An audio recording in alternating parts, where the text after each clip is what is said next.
কেন বিডিআর হত্যাকাণ্ড হয়েছিল, কারা জড়িত, কারা আলামত নষ্ট করেছে, এর স্বরূপ কি, প্রকৃতি কি, কেন এটা হলো, কারা দায়ী, কিভাবে এটা প্রিভেন্ট করা যেত কি যেত না, কেন সেনাবাহিনী সামরিক পদক্ষেপ নিলেন না, কেন পলিটিক্যাল ডিসিশন হলো, এবং কিভাবে ষড়যন্ত্র দানা বেঁধেছিল, কারা এর সঙ্গে জড়িত, সামরিক বেসামরিক ব্যক্তিবর্গ, আমি এদের আদ্যপান্ত আমরা বের করতে সক্ষম হয়েছি। তো কাজেই আমি আপনাদেরকে একটা কথা বলতে পারি, আজকে আমরা জানি কেন এই বিডিআর কার্নেজ হয়েছে। আমরা আজকে যে তদন্ত রিপোর্ট, আমরা চূড়ান্ত রিপোর্ট সাবমিট করলাম, এখানে আমরা সিকিউরিটি ক্লাসিফিকেশন আনক্লাস করেছি, মানে এটা কোনো সিকিউরিটি ক্লাসিফিকেশন আমরা দেইনি। কাজে সরকারের পক্ষে এটাকে ধরে রাখা সম্ভব হবে না। আপনারা জানতে চাইলে সরকারকে আপনারা বলেন যে আমরা এই তদন্তের প্রতিবেদনের বিষয়গুলো জানতে চাই, আপনারা সরকারের সঙ্গে যোগাযোগ করেন এবং এগুলো জেনে সারা জাতিকে আপনারা অবহিত করেন। আজকে আমি আপনাদের সামনে যে বিষয়গুলো উপস্থাপন করলাম, এটা হলো আমরা কিভাবে অগ্রসর হয়েছি। সেখানে মিডিয়ার কী রোল ছিল, সেনাবাহিনীর কী রোল ছিল, অন্য বাহিনীগুলোর কী রোল ছিল, প্রশাসনের কী রোল ছিল, পুলিশের কী রোল ছিল, এগুলোর সমস্ত আমরা সেখানে তুলে ধরেছি। তো কাজে আজকে আমি আপনাদের মধ্যে অনেক প্রশ্ন আছে, আমি জানি অনেকে ফেসবুকে আপনাদের মতো অনেকেই জানতে চান যে বিডিআর কার্নেজের রিপোর্টের ব্যাপারে কি, কেন এটা দেরি হচ্ছে। আজকে আপনারা আমাদেরকে প্রশ্ন করেন, আমাদের কমিশনের সদস্য আছেন, আমি আছি, আমরা আপনাদের প্রশ্নের উত্তর দেব, আপনারা প্রশ্ন করতে পারেন। ধন্যবাদ। জি ও একটা আপনার প্রশ্নের উত্তর দেওয়ার আগে হ্যাঁ, যে আমরা একটা পরিসংখ্যান আপনাদেরকে দিতে চাই ফার্দার আপনাদের সুবিধার জন্য। আমরা মোট সাক্ষী যাদের সাক্ষ্য গ্রহণ করছি 247 জন টোটাল। শহীদ পরিবারের সদস্যের জবানবন্দি নিয়েছি 14 জন, রাজনৈতিক ব্যক্তিবর্গ 10 জন, অন্তর্বর্তী সরকারের উপদেষ্টা 2 জন, সামরিক কর্মকর্তা 130 জন, অসামরিক কর্মকর্তা 4 জন, পুলিশ কর্মকর্তা 22 জন, বেসামরিক ব্যক্তি 9 জন, সাবেক এবং বর্তমান বিডিআর ও বিজিবি সদস্য 22 জন, কারাগারে আটক 26 জন, জাতিসংঘ আবাসিক সমন্বয়কারী 1 জন, সাংবাদিক 3 জন। এখানে ভিডিও রেকর্ডিং এবং ভিডিও রেকর্ডিংয়ের রিভিউ 600 ঘন্টা আমরা ব্যয় করেছি এর জন্য, এবং অডিও ট্রান্সক্রিপশনের জন্য 600 ঘন্টা। বিভিন্ন সূত্র থেকে প্রাপ্ত স্থিরচিত্র ছবি প্রায় 800, বিভিন্ন খবরের কাগজ প্রচারিত সংবাদ 215, পত্রালাপের সংখ্যা 905টি, প্রতি মাসে 89টি করে আমরা পত্র লিখেছি বিভিন্ন প্রতিষ্ঠানকে। মোট 27টি প্রতিষ্ঠানের সঙ্গে পত্রালাপ হয়েছে, সরকারি বেসরকারি। সেনাবাহিনী কর্তৃক পরিচালিত তদন্ত আদালতের তদন্ত প্রতিবেদন এবং 6টি ক্রোড়পত্র এবং এক্সিবিট সেনাবাহিনীকে ফেরত দেওয়া হয়েছে।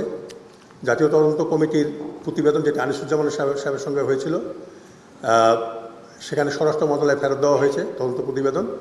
তৎকালীন বিডিআর কর্তৃক পরিচালিত তদন্ত আদালতের প্রতিবেদন 52টি তদন্ত প্রতিবেদন বিজিবিতে ফেরত দেওয়া হয়েছে। এগুলো কিন্তু আমরা সমস্ত স্টাডি পড়েছি, কিন্তু শত পেজ, শত ওয়েবসাইটের মাধ্যমে প্রাপ্ত তথ্য, ইমেল, জবানবন্দি, ভিডিও ক্লিপ 316টি। এখানে বলে রাখা ভালো,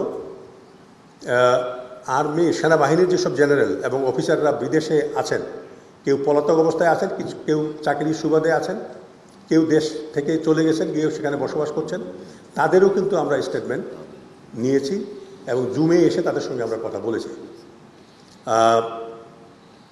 আমরা জাহাঙ্গীর কবির নানক এবং মির্জা আজমের আমরা এই জবানবন্দি আমরা অনলাইনে পেয়েছি, তাদেরকে জুমে নিয়ে আসা সম্ভব হয়নি।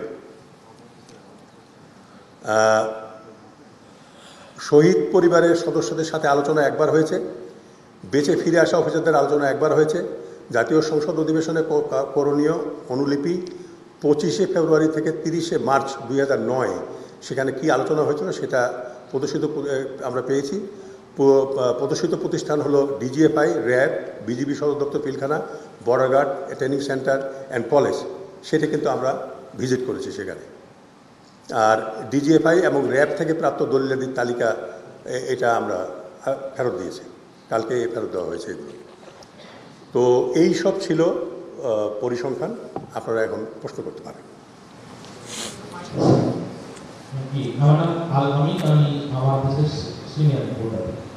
এক বিষয় জানতে চাই যে আপনারা কিন্তু একটা ফ্যাক্ট ফাইন্ড আপনাদের মূল কাজ করে করা, তো এর সঙ্গে কারা কারা কিন্তু এটা আমরা জানতে চাই।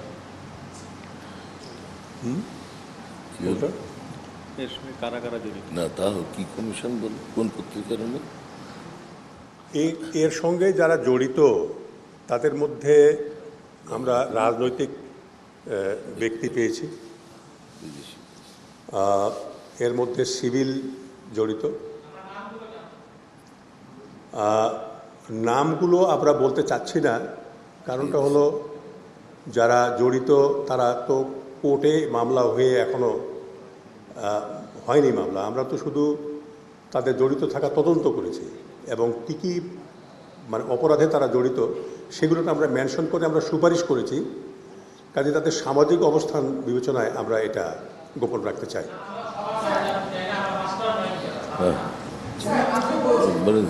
তৎকালীন সেনাপ্রধান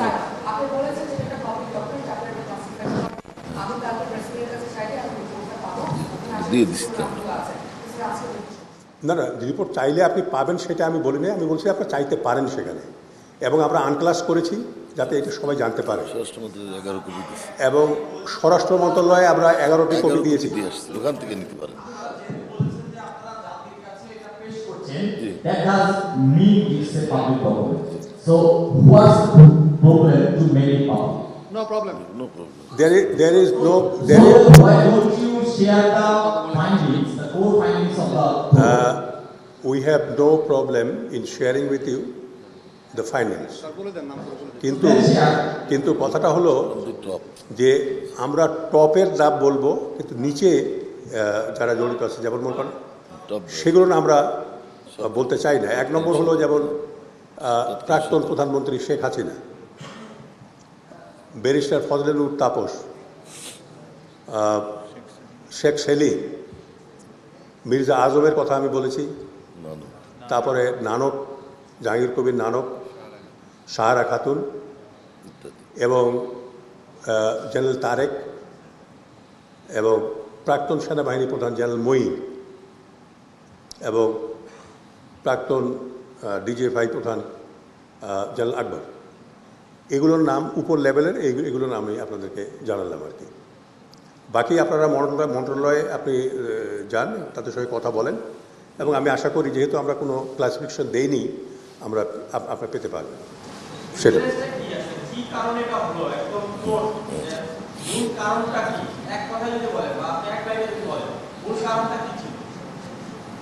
এই বিডিআর কার্নেসটা কেন হলো এর অনেকগুলো কারণ, এক কথা বলা যাবে না, তো অনেকগুলো কারণ আছে। এক হলো যে বিডিআরের মধ্যে ক্ষোভ ছিল, যেমন ডাল ভাত কর্মসূচি একটা, তারপরে বিডিআর শপ তৈরি করা হয়েছিল, সেখানে তাদের ডিউটি অনেক বেড়ে গিয়েছিল এবং এটা ক্লাসিক্যাল রোল যেটা বিডিআরের, এটার সঙ্গে এটা যায় না। তো সেইগুলো জিনিস ছিল এবং কিছু বিডিআর সদস্য যেভাবেই প্ররোচিত হয়ে থাকুক তারা সেনাবাহিনী অফিসারদের এখানে চাচ্ছিলেন না, সেটা একটা ছিল। আর বিডিআরের মধ্যেই অনেক রকমের টানাপোড়েন ছিল যেগুলো আমরা বের করতে সক্ষম হয়েছি। এরকম অনেক কারণ ছিল যেগুলোর কারণের জন্য এই ক্ষোভকে কাজে লাগিয়ে হ্যাঁ মানে এটা হলো ছিল আর কি। আর দুর্বল করে বিডিআর কার্নেসটা হওয়ার পরে যদি আমাকে আপনারা প্রশ্ন করেন, সেটা আগামী উত্তরটা আমি দিয়ে দেই যে ওই সময়ের সরকার তার ক্ষমতা দীর্ঘায়িত করতে চেয়েছিলেন এবং প্রতিবেশী দেশ বাংলাদেশকে অস্থিতিশীল করতে চেয়েছিল এবং সেনাবাহিনীকে, বিজিবিকে, ওই সময় বিডিআরকে দুর্বল করতে চেয়েছিলেন। দুইটা দেশ মিয়ানমার সরকার আমাদের এই ঘটনায় জড়িত। আরেকটা বিষয় হচ্ছে যে বিজিবিতে তৎকালীন সময় কর্মরত 5 জন সেনা কর্মকর্তাকে পরবর্তীতে গুম করা হয়েছিল তাপসকে হত্যা বা তাপস টার্গেটের কারণে। এই বিষয়টা আপনারা সূত্র খুঁজে পেয়েছেন? আমরা খুব বিশদভাবে এটা তদন্ত করেছি, গুম করা হয়নি। হ্যাঁ, গুম করা হয়নি, তাদেরকে ডিজিএফআইতে নিয়ে ওখানে জিজ্ঞাসাবাদ করা হয়েছে, বিভিন্ন জায়গায় তাদেরকে করা হয়েছে। এটা এই ইস্যুটাকে আমরা অ্যাড্রেস করেছি এবং আমরা এটার ব্যাপারে আমরা সুপারিশ করেছি। স্যার, ওটাই একটু জিজ্ঞেস করতে চাচ্ছিলাম। আমি যতটুকু জানি ওখানে তখন ক্যাপ্টেন রাজীব ছিলেন না, ক্যাপ্টেন রাজীব ছিলেন ওখানে। আপনি যে পাঁচজন অফিসের কথা বলতেছেন, এই 5 অফিসের কথা বলছি, ওদের মধ্যে একজন বিমানিত ছিলেন এবং বাকিরা তারা আর্মেন্টসে trying to enter Pulkha, and they were not allowed to do that. Have you found out why they were asked to retreat? And they were asked to retreat, if I'm not wrong, like Oral Reservoir. ওই 5 জনকে একজন ছাড়া যাদেরকে fire করতে নিষেধ করেছেন general রেজানু, কেন ওরা ফায়ার করেনি? So they obeyed the order, but this has been taken into account in this investigation. দেখেন, ওই সময় র্যাবের সদস্যরা এখানে ছিলেন এবং জিনিসটা আমি এক্সপ্লেন করতে চাই আপনাদের সামনে। যেখানে দরবার হল ছিল, যেখানে অফিসাররা নিহত হয়েছেন ম্যাক্সিমাম অফিসার, সেখান থেকে 30-40 মিটারের মধ্যেই 5 নম্বর গেট, সেইখানে আপনার র্যাবের সদস্যরা ছিলেন, সজ্জিত ছিলেন। তারা ইন্টারভিউ করেনি এবং তারা বলছে, তাদের কমান্ডার আমাদেরকে বলেছে, এবং এটা আমরা ইনভেস্টিগেশন করেছি যে ওই সময় এডিজি ছিলেন কর্নেল রেজা নূর, বর্তমানে মেজর জেনারেল কর্নেল রেজা নূর, রিটায়ার্ড। তিনি তাদেরকে নিষেধ করেছিলেন। কিন্তু আমরা জেনেছি যে যখন এই ধরনের কার্নেজ হয় তখন ওখানে নিয়োজিত হওয়ার ব্যাপারে মানে র্যাবের কোনো আদেশের প্রয়োজন হয় না। যখন মারা যাচ্ছে পুলিশের ব্যাপারেও তাই, যে সেখানে কোনো আদেশের প্রয়োজন হয় না। এই বিষয়টা আমরা তদন্ত করেছি এবং আমরা সুপারিশ করেছি যে কী করা যায়, করা উচিত।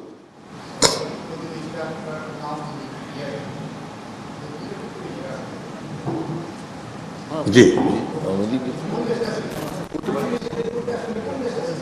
প্রতিবেশী দেশ বলতে আমরা ভারতকে বোঝাচ্ছি, যেখানে প্রাক্তন প্রধানমন্ত্রী শেখ হাসিনা তার দলবল নিয়ে আশ্রয় নিয়েছে।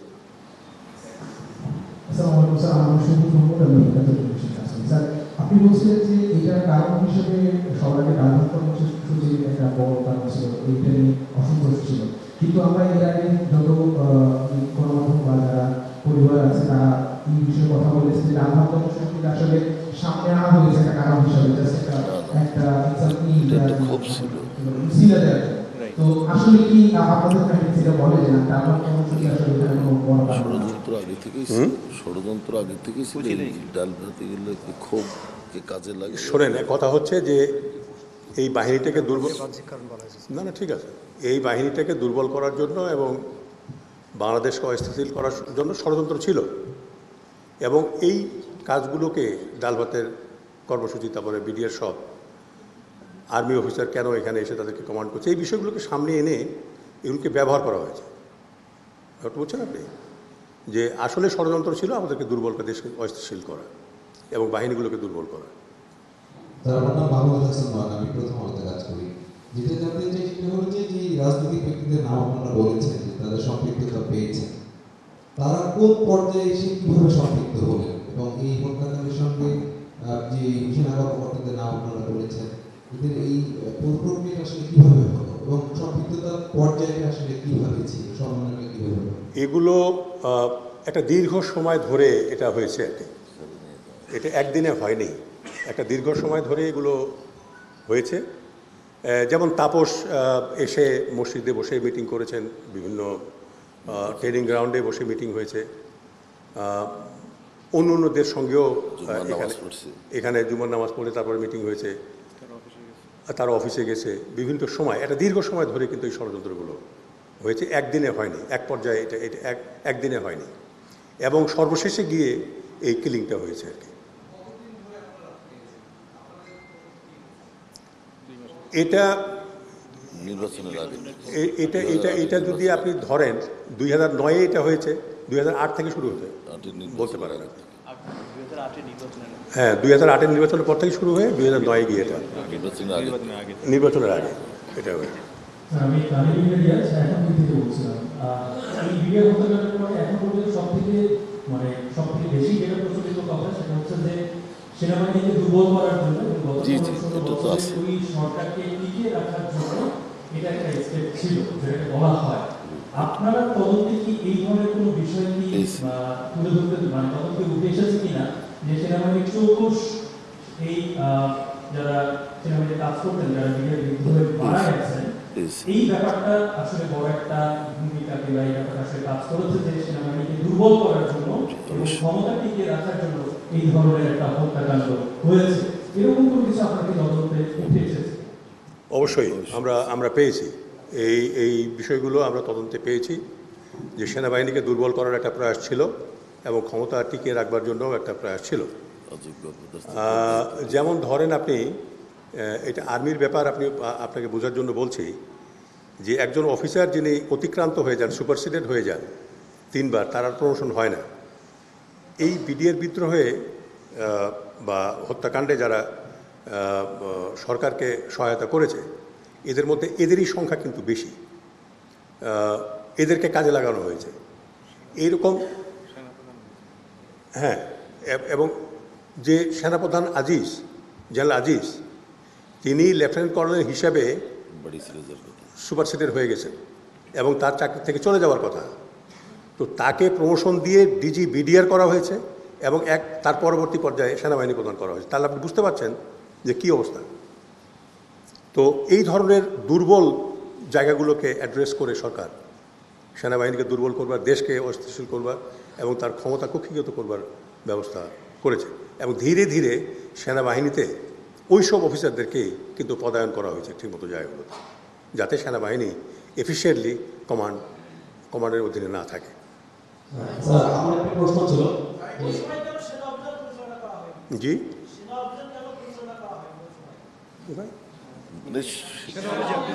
সেনা অভিযান নিয়োগ করা হয় নাই কেন পরিচালনা করা হয়? রাজনৈতিকভাবে হলো কেন সেনা অভিযান না করে? জি জি জি আমরা দুটাই ইনভেস্টিগেশন করেছি, এবং ওটাই তো ষড়যন্ত্র, বিকজ এইটাই মূল বিষয়টা যে কেন সেনা অভিযান এখানে হয়নি। সেনা অভিযান হওয়ার পিছনে যেটা কারণ সেটা হলো সেনাপ্রধান জেনারেল মঈন, উনি সেনা সদর পরিত্যাগ করে প্রধানমন্ত্রীর অফিসে চলে যান যমুনাতে, এবং সেখানে তিনি সন্ধ্যা 6টা পর্যন্ত ছিলেন, যেটা শুরু হয়েছে সকাল 9:30 10:40-এর দিকে কিলিং শুরু হয়েছে। তো এই সব কিছু লাশ বের হয়ে আসতেছে, তাকে বলা হয়েছে, কিন্তু সেখান থেকে তিনি আর সেনা সদরে ফিরে আসেননি। এবং আরও 2 বাহিনী প্রধান, নৌ এবং বিমান বাহিনী, উনিও সেখানে ছিলেন। একটা কথা আপনাদেরকে আমি বলি, ওই সময় পিলখানাতে বিডিআর কমান্ড করার জন্য কোনো অফিসার ছিল না। যে অফিসারগুলোকে ছিল তাদেরকে কাউকে মেরে ফেলা হয়েছে, বাকি অফিসার কেউ চলে গেছে, বের হয়ে চলে গেছে, কাউকে জিম্মি করা হয়েছে, আটকে রাখা হয়েছে। সেখানে বিডিআরকে কমান্ড করবার জন্য কোনো অফিসার ছিল না, কাজেই সেখানে ইন্টারভিন করলেই কিন্তু বিডিআররা পরাজিত হতো ওই সময়, কিন্তু সেটা করা হয়নি। কারণটা হলো এটা একটা ষড়যন্ত্র ছিল যে এইভাবেই এই অফিসারদেরকে ধ্বংস করা হবে। এবং আমি আপনাদেরকে বলে রাখি, 2 দিনে যখন 57 জন অফিসার নিহত হয়, সে দেশের স্বাধীনতা সার্বভৌমত্ব থাকে না।